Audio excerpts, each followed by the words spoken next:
자리 일어나 힘차게 박수치며 주님 앞에 찬양합시다.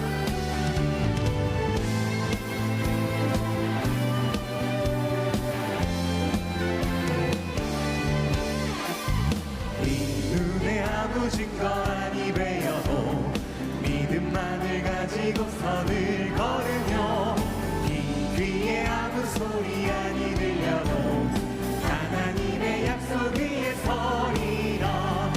이 눈이 보기에는 어떠하든지 이미 얻은 증거대로 늘 믿으며 이 맘에 의심 없이 살아갈 때에 우리 소원 주 안에서 이루니 걸어가세. 믿음 위에 서서 나가세.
이 시간 우리에게 주시는 하나님의 말씀은 마태복음 7장 21절에서 27절 말씀입니다.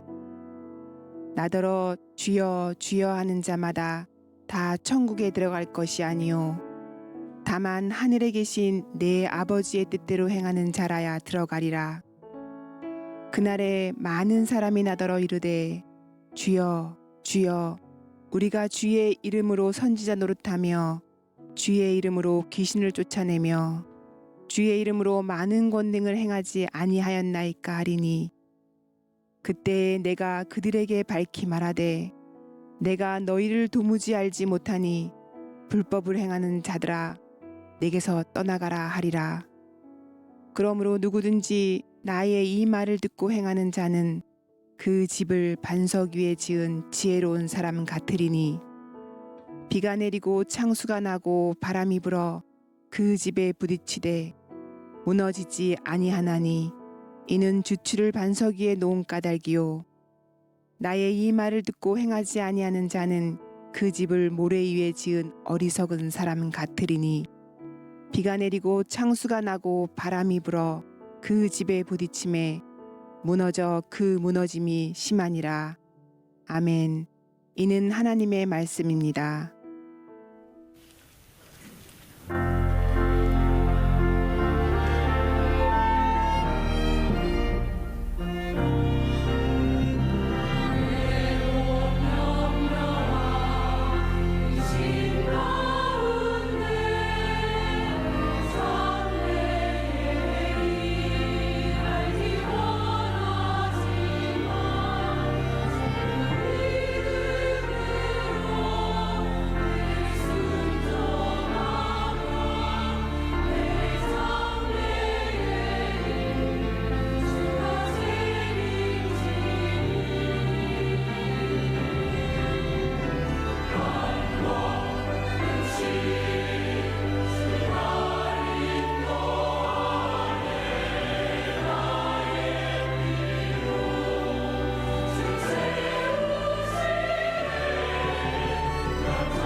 여러분, 천국에 들어가는 조건이 무엇입니까? 믿음이죠.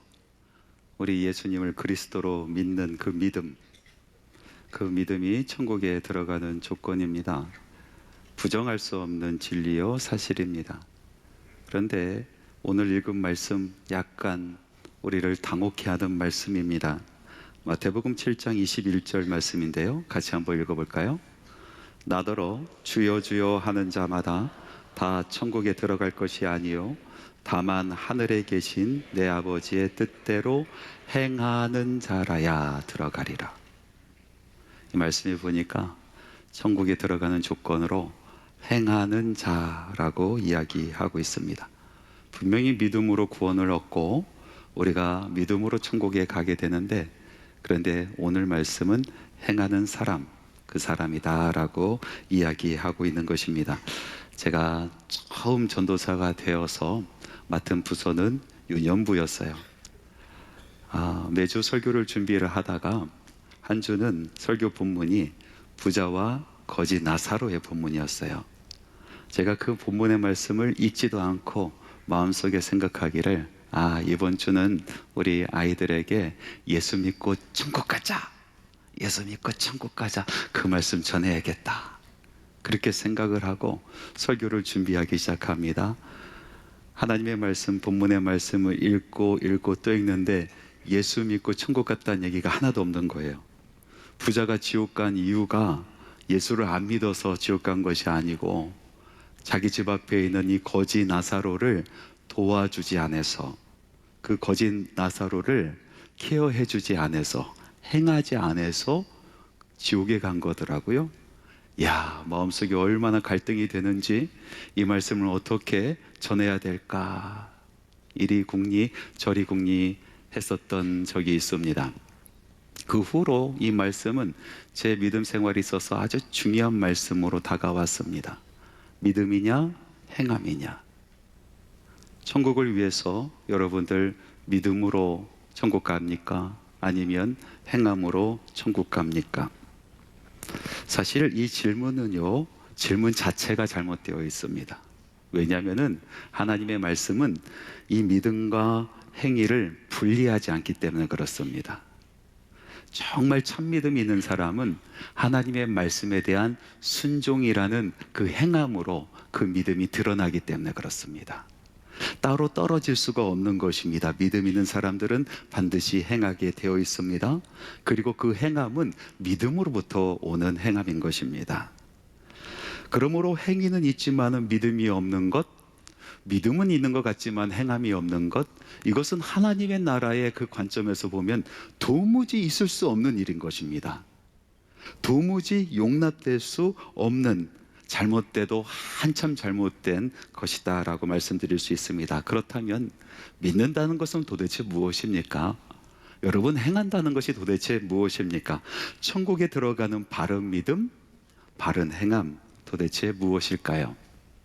오늘 여러분들과 하나님의 말씀을 같이 읽었는데, 이 말씀에 보니까 예수님께서 두 부류의 사람들에 대해서 말씀하고 있습니다.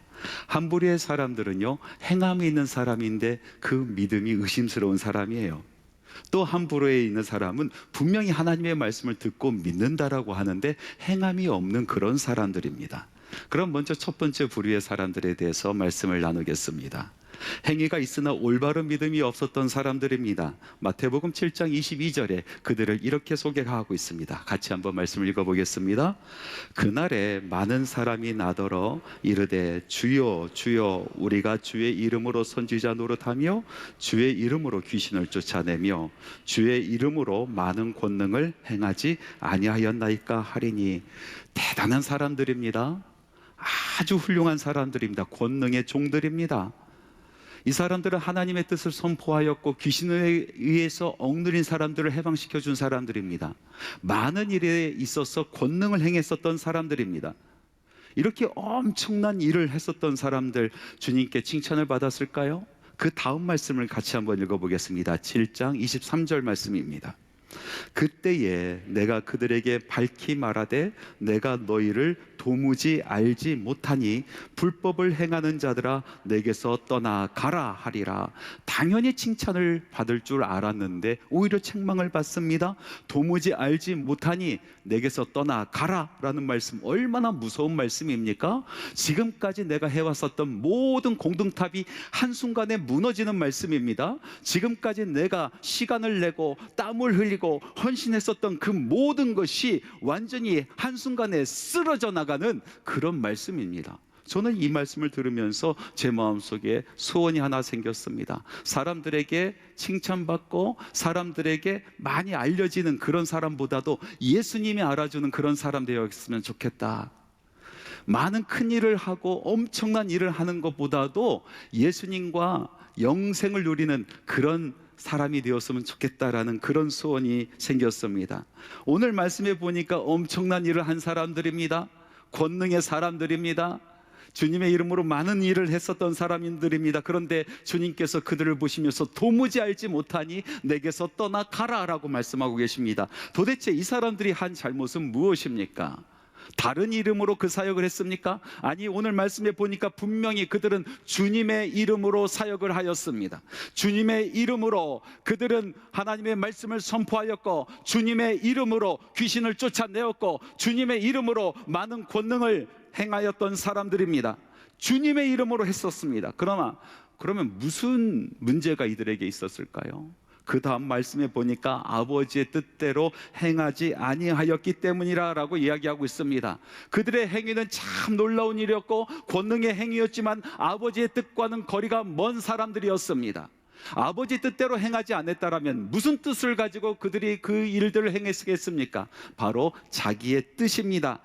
자기의 뜻을 이루기 위해서 주님의 이름을 빌어 쓴 것입니다. 마치 거짓 선지자들처럼 겉모습은 화려하고 겉모습은 정말로 권능 있는 것처럼 보이지만은, 그러나 그 마음속에는 하나님의 뜻과는 거리가 먼 그런 심령을 가지고 있었다는 것입니다. 거짓된 믿음입니다. 거짓된 믿음의 특징이 무엇입니까? 하나님의 뜻보다는 자기의 뜻을 먼저 구합니다. 하나님의 나라보다는 자기 나라가 더 중요한 것입니다. 거짓된 믿음에서 온 잘못된 행동들이었던 것입니다. 한 목사님께서 동네에 있는 그 무당 아주머니를 전도하려고 했습니다. 그래서 그 앞을 매일 지나가다가 그 점집에 용기를 내서 들어갔어요. 가보니까 제사장이 건하게 차려져 있고요. 그리고 여러 가지 신기한 이 상들, 그 동상들이 서 있습니다. 부처상도 있고 여러 상이 있었답니다.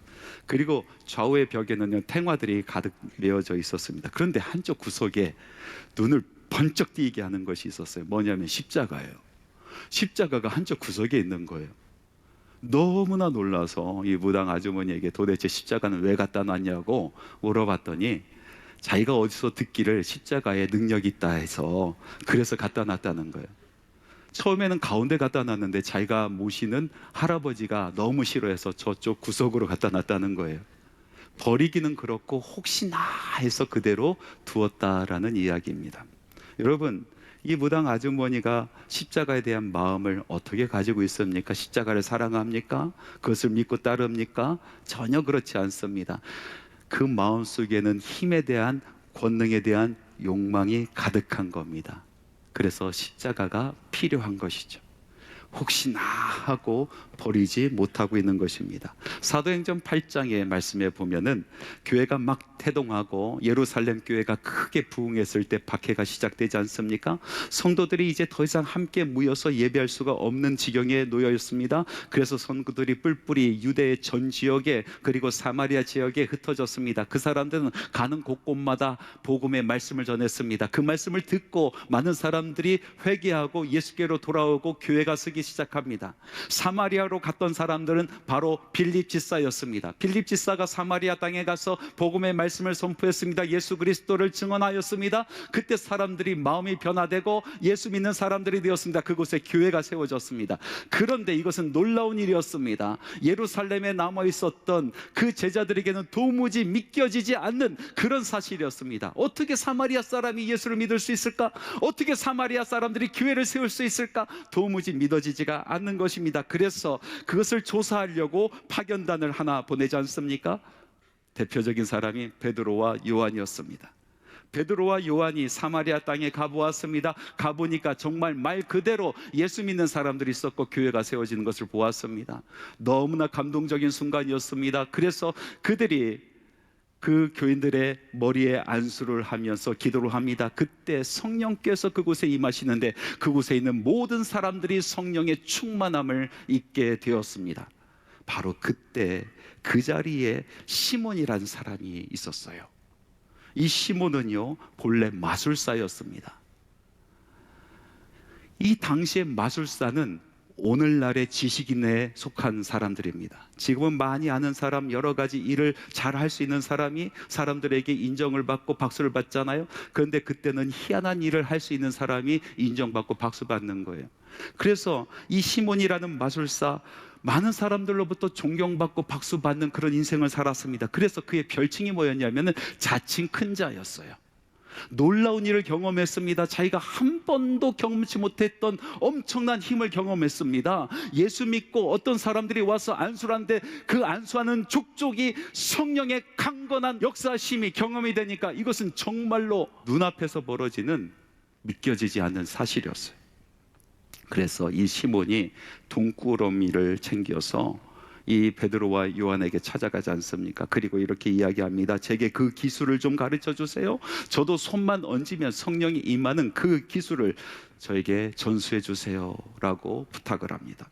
여러분, 이 시몬이라는 사람은 예수를 정말로 잘 믿고 있었을까요? 그가 정말로 예수님을 사모하여 그 믿음으로 그 행위를 하려고 하는 것이었을까요? 그렇지 않습니다. 그 마음속에는 권력에 대한 욕심이 있었습니다. 힘에 대한 욕심이 있었습니다.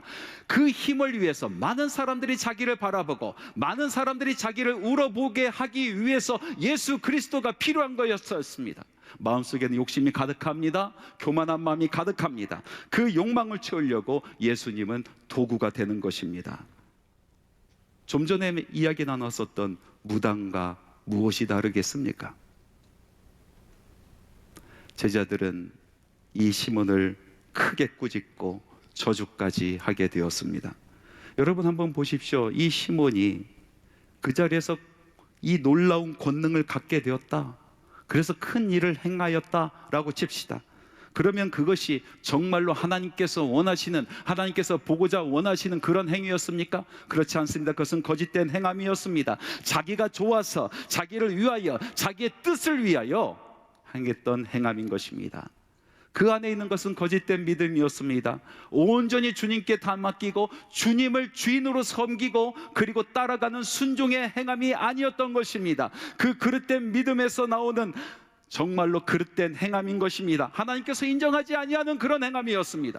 불꽃 같은 눈으로 그 심장의 폐부까지 꿰뚫어 보시는 하나님 앞에서 그의 행함의 더러운 동기를 숨길 수가 없었던 것이죠. 두 번째, 예수님께서 말하는 이 부류의 사람들은요, 모래 위에 집을 짓는 사람들이었어요. 그 사람들은요, 반대로 믿음은 있는 것 같지만은 행함이 없는 그런 사람들이었어요. 비유의 말씀에 이런 말씀이 있습니다. 마태복음 7장 26절에서 27절 말씀 같이 한번 읽어보겠습니다. 나의 이 말을 듣고 행하지 아니하는 자는 그 집을 모래 위에 지은 어리석은 사람 같으리니 비가 내리고 장수가 나고 바람이 불어 그 집에 부딪힘에 무너져 그 무너짐이 심하니라. 참 어리석은 사람 아닙니까? 어린아이들 소꿉 장난하는 것도 아니고 모래성 쌓는 것도 아니고 자기의 인생을 책임질 그런 터전을 가꾸는데 모래 위에 집을 짓답니다. 쉽게 집을 짓겠다는 것 아니겠습니까? 모래는 쉽게 파지고 쉽게 다져지니까 빠른 시간에 쉽게 그 집을 짓고자 했었던 것입니다. 그런데 쉽게 지은 집은 쉽게 무너지는 것입니다. 비바람이 몰아치고 창수가 나고 물 난리가 나게 되면서 집은 무너지게 되어 있습니다. 안에 있는 모든 것을 못 쓰게 되는 그런 상황에 처하게 되는 것입니다. 자기가 그토록 쌓아왔었던 그 모든 것이 순식간에 물에 떠내려가는 그런 일을 겪을 수밖에 없는 그런 인생 아니겠습니까? 예수님께서는 믿음이 있는 것 같지만은 행위가 없는 사람들은 바로 이런 사람들이다 라고 말씀하고 계시는 것입니다. 속담에 10길 물속은 알아도 한 길 사람 속은 모른다 하였습니다. 표현하지 아니하면은 그 사람이 무슨 생각을 하고 있는지, 어떤 감정을 갖고 있는지 전혀 알 수 없다라는 것입니다. 우리 대한민국에 있지 않습니까? 참 희한한 민족이 하나 있어요. 절대로 자기의 속마음을 이야기하지 않은 민족이 있어요. 충청도 사람들이. 제가 홍성에서 태어나서 대전에서 자라났는데, 그래서 충청도 사람을 참 잘 알아요. 제가 충청도 사람인데 절대로 표현하지 않습니다. 선거철 되면은 저희 아버지, 저희 형제들이 1번을 찍었는지 2번을 찍었는지 아무도 몰라요. 서로 절대로 이야기하지 않습니다. 경상도 출신이면서 충청도에서 목회하는 목회 후배가 있습니다. 항상 저를 보면요, 형님이요, 충청도 사람 왜 그럽니까? 하면서 이야기를 합니다. 시비를 걸어와요. 어느 날인가 또 형님이요, 충청도 사람 도대체 왜 그럽니까? 하면서 시비를 걸어옵니다. 이야기를 들어보니까 어떤 집회가 있는데 한 사람이 꼭 참여했으면 좋겠더래요. 그래서 찾아가서 이러이러한 모임이 있는데 당신이 꼭 와줬으면 좋겠다고, 꼭 와줬으면 좋겠다라고 그렇게 이야기를 하며 초대를 했어요. 그랬더니 이 사람이 뭐라고 대답했냐면 알겠다라고 대답을 했대요. 그래서 그때가 돼서 기다렸는데 오지 않는 거예요. 분명히 알겠다라고 했는데 안 오는 거예요. 그런데 이런 일이 한 번만 있었던 것이 아니라 정말로 수도 없이 많이 있었다라는 거예요. 그러면서 저한테 이야기하는 거예요. 아니, 알겠다라고 하면은 와야 되는 거 아닙니까? 그러는 거예요. 그래서 제가, 아니, 충청도 사람들은 알겠다는 것은 간다란 얘기가 아니야. 알겠다는 것은 알겠다는 거야. 그냥 알겠다고. 지금 무슨 말 하는지 알겠다고. 오기를 원하는 걸 알겠다고. 절대로 간다란 얘기가 아니야. 집에 가서 생각해 보겠다란 뜻이야. 제가 그렇게 이야기를 했습니다. 절대로 마음을 표현하지 않습니다. 계획을 이야기하지 않습니다. 문제가 많은 거죠. 그래서 주변 사람들이 답답해합니다. 저와 함께하는 사역하는 분들 참 많이 답답할 겁니다. 도대체 무슨 생각을 하고 있는지, 지금 화가 났는지 아니면은 기분이 좋은지 잘 표현하지 않습니다. 그것도 문제인 거죠. 사람이 표현하지 아니하면은 속의 것을 알 수가 없습니다. 어떤 사람에게 사랑한다라고 얘기하면서 얼굴을 웃지 않는다라면 그 사람이 정말 나를 사랑하는지 알 수 없게 되는 것입니다.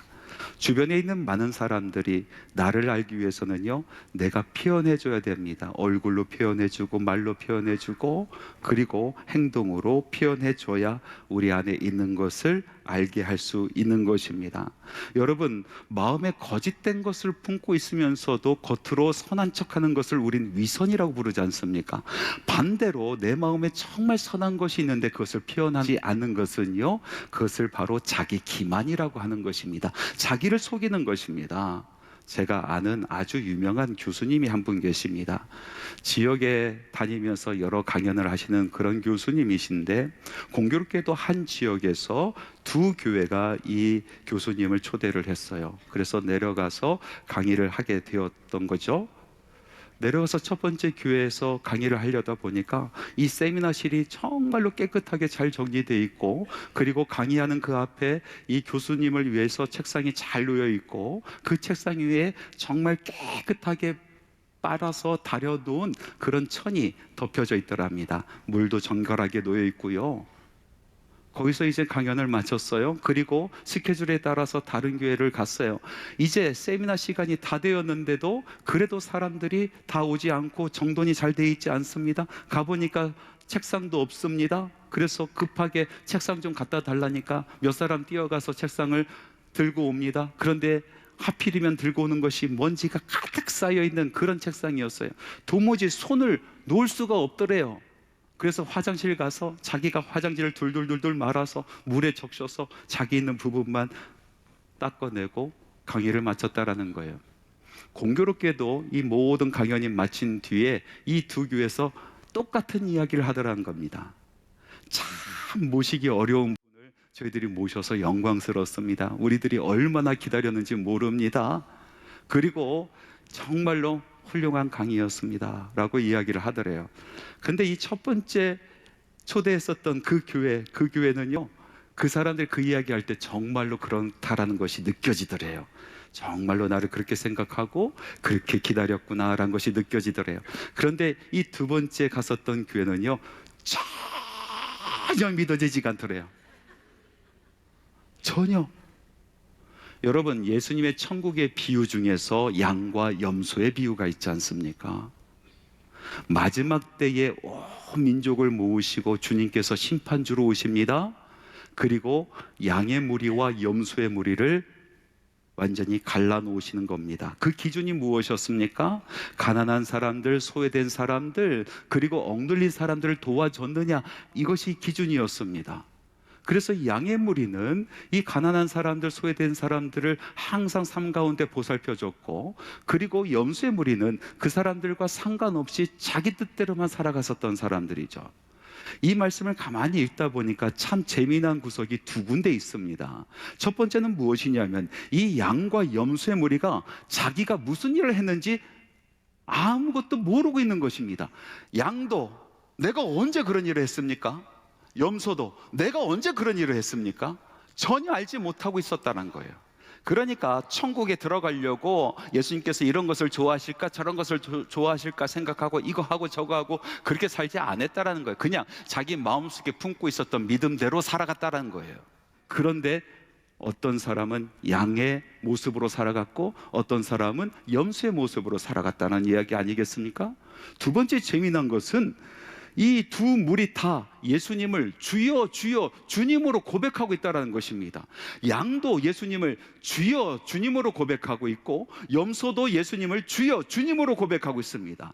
양이 되고 염소가 되는 것은 주여 주여 얼마나 많이 하는 그 숫자에 달려있는 것이 아닙니다. 얼마나 크게 주여 외치는 그 목소리에 크게 달려있는 것이 아니란 말씀입니다. 어디에 달려있어요? 믿음대로 행하였느냐, 믿음대로 살아갔느냐, 거기에 달려있는 것입니다. 많은 사람들이 믿음이 있다라고 얘기합니다. 그러나 그 믿음이 드러나지 않습니다. 어떤 사람은 자기 심령 속에 사랑이 있다라고 이야기합니다. 그러나 사랑의 행동을 하지 않습니다. 어떤 사람은 자기는 온유하다라고 이야기합니다. 그러나 시시콜콜 화를 내고 성질을 부리는 사람들이 있습니다. 그래서 그런 모습을 보고 야고보는 선지자의 입장에서 이렇게 외쳐댑니다. 영혼 없는 몸이 죽은 것 같이 행함이 없는 믿음은 죽은 것이라. 너희가 믿음이 있다라고 말을 하느냐? 그러면 너의 믿음을 행동으로 보이라. 나는 나의 행함으로 나의 믿음을 보이리라. 아, 허탄한 사람아, 행함이 없는 믿음은 헛된 것이요 죽은 것이라 라고 말하고 있는 것입니다. 단테가 쓴 신곡이라는 책 있지 않습니까? 거기에 지옥편에 보면 참 희한한 사람들이 나와요. 그 무리들은요, 천국에도 가지도 못하고 지옥에도 가지도 못하는 무리예요. 의인인 것 같으면서도 악인이고 악인인 것 같으면서도 의인 같은 그런 사람들이 아직 결정이 나지 않는 사람들이에요.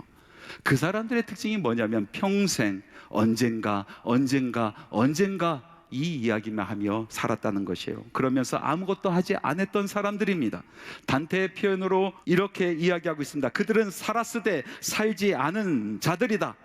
그들이 받은 벌은 뭔지 아십니까?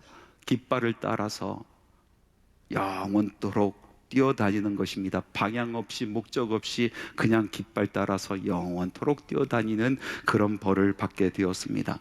사랑하는 성도 여러분, 여러분의 심령 가운데 사랑이 있습니까? 여러분 고백하시기 바랍니다. 찾아가시기 바랍니다. 다가서시기 바랍니다. 표현하시기 바랍니다. 여러분의 심령 가운데 정말로 살아있는 믿음이 있습니까? 우리를 살아나게 하는 믿음이 있습니까? 뜨거운 믿음이 있습니까? 여러분 표현하시기 바랍니다. 헌신하시기 바랍니다. 봉사하시기 바랍니다. 주님의 몸된 교회를 위하여 정말로 섬기는 삶을 사시기 바랍니다. 여러분, 여러분의 믿음이 회복되었습니까? 여러분 새로운 것을 발견하였습니까? 예수님을 발견하셨습니까?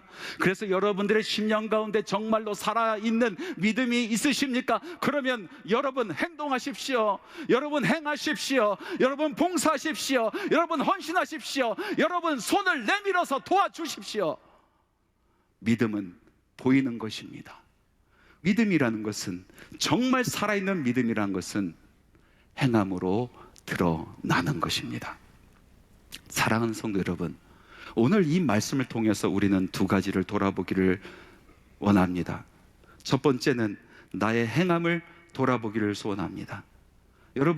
여러분들의 열심이 어디서부터 온 것입니까? 여러분들의 그 헌신이 어디서부터 온 것입니까?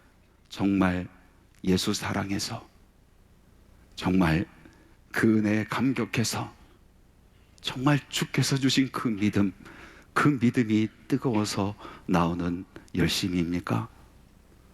또 우리의 믿음을 돌아보기를 원합니다. 정말 살아있는 믿음, 그 살아있는 믿음은 행함으로 드러납니다. 말씀에 대한 순종의 행함으로 드러납니다. 그것이 진짜 살아있는 믿음입니다. 마지막 때에 우리 주님께서 다시 오셔서 우리를 심판하실 때는 우리의 삶의 열매를 보시고 심판하신다 하셨습니다. 바른 믿음에서 나오는 바른 행위, 이것이 곧 천국의 조건입니다.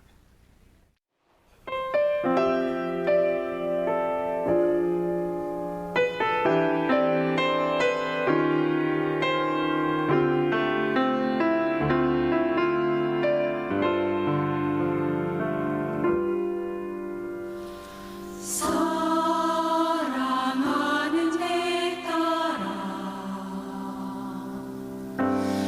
너의 작음도 내게 귀하다. 너와 함께 걸어가는 모든 시간이 내게 힘이라. 사랑하는 아들아, 내 연약함도 내게 큼이라. 너로 인해 잃어버린 나의 양들이 돌아오리라.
예수 그리스도의 은혜와 하나님의 사랑하심과 성령님의 교통내주 충만 역사 동행하심이 이곳에 모인 모든 주님의 자녀들의 심령 위의 머리 위에 지금부터 영원토록 함께 하시기를 간절히 축원하옵나이다.